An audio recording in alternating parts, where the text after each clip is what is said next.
Hello everyone and welcome back to another video. We're talking about GTA 5 coming out on PC soon. So close to release now, it's only 7 or 8 days away depending on whenever I put this video up. But all I'm going to do in this quick video, because I'm making it as quick as possible, is really just cover what you really need to do on these 7 days coming up to when it actually gets released on Steam. So I've put together a quick list of what you kind of need to do beforehand, before GTA gets released and before Thursday the 14th of April, you kind of need to do ready. You don't have to do these, obviously these are optional, but I definitely recommend you doing these to get, you know, the best experience. I guess you can make it the best experience somehow in that way, but you know, just to get the best out of it. So the first thing that you're going to need to do, I definitely recommend doing this prior to launch, is signing up for Social Club. Now if this is your first game on PC, obviously if you don't know what Social Club is, if you've used it on console then obviously you'll know what it is from that, but Social Club is just kind of a way for Rockstar to keep track of all your progress and stuff like that. It gets saved to their servers through Social Club that way, so that's how you keep track of your progress and stuff. It also has track of loads of other stuff on there as well. So if you don't wait until on the day of release to sign up for Social Club, because everyone's going to be doing it. The servers are going to be jam-packed of people trying to get to GTA Online, you know, excluding people trying to just sign up for it. So definitely do that ahead of time. You know, join all your favourite crews, join all your friends, send all the requests out and all that stuff. Just bang my table. And, you know, just have a look around on there now beforehand and not do it on the day of release. So now that you've signed up for Social Club, the next thing that you need to do is, if you haven't actually bought the game yet, is to obviously buy it if you really want to. You don't have to, obviously that is optional, hence the pre-purchase option, but is to obviously get it preloaded. So on the 7th is Tuesday the 7th, obviously 7 days before it comes out.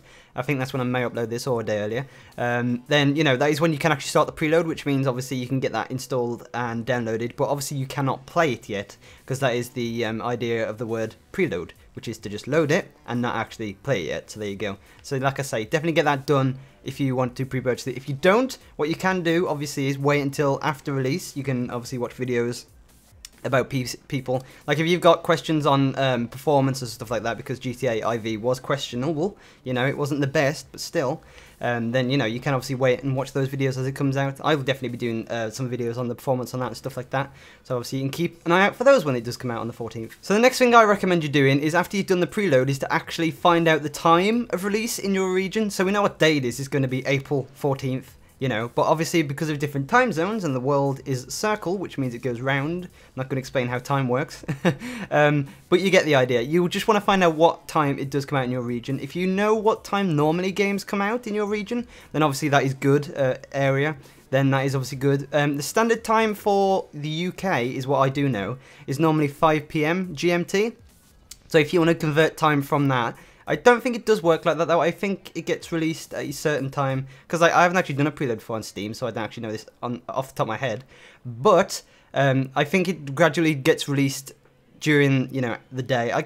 They try and squish it together, I think, like early in the morning. Like, I think off the top of my head, I'm going to guess, I think it's like 10 o'clock in the morning for Americans, like 5 o'clock in the afternoon for people in the UK, and obviously, I guess, people in Australia get it on the 15th in the morning, I guess. Like I say, I don't really know. Like, which is why I'm definitely recommending this one, because I don't even know it too. Which is to, like I say, find out the time. It did say on the Steam store page when the time was actually, when it was. It would say like 12 days, 4 hours, something like that, just as an example.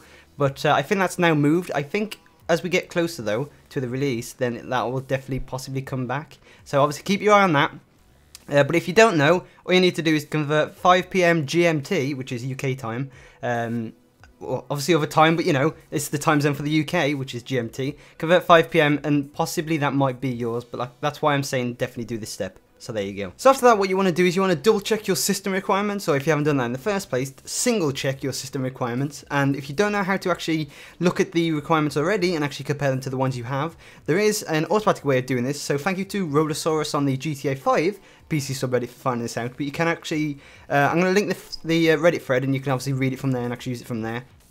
But what happens is you can click the click here button, and that takes you to a command which opens in Steam, and then what that does is it tells you, it comes up with a little dialog box saying if you're okay with the system requirements, or if it's less, or if it's more than, or if it's greater than, or you get the idea. It tells you if you've got the good ones, the good enough ones for you to be able to run it. So which I find that's very cool and very handy. So there you go. Obviously do check that out if you haven't done it already. And finally, the last thing that I've got on the top of my head is probably to get a bunch of songs together. So in GTA 4, 4, there was actually a radio station dedicated to, I would say dedicated to PC players, but it was dedicated for you to put your own music into the game, which I find is quite cool.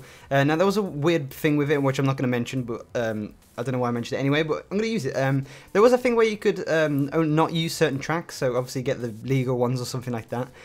But there's a radio station in GTA 4 called Independence FM. And what that was, like I say, that was what you could use to actually get your own type of music. So hopefully, fingers crossed, that is in GTA 5. So we will be able to obviously get our own music in and drive down the highway to, I don't know a good song off the top of my head. Highway to the Danger Zone, why not that one? But the Danger Zone's already in GTA 5, so there you go. Bad example. Never mind, eh? So there you go. Get your own music, get your jams on, and get driving in GTA 5. So there you go, that's just off the top of my head, some things that you definitely should do prior to the release of GTA 5, and maybe within the next 7 days, in other words, so there you go. But guys, thanks for watching. If you're enjoying these GTA 5 videos, obviously subscribe for more and leave a like, because it helps me out a lot, and I'll see you guys in the next part. Goodbye for now. I am who I say I am.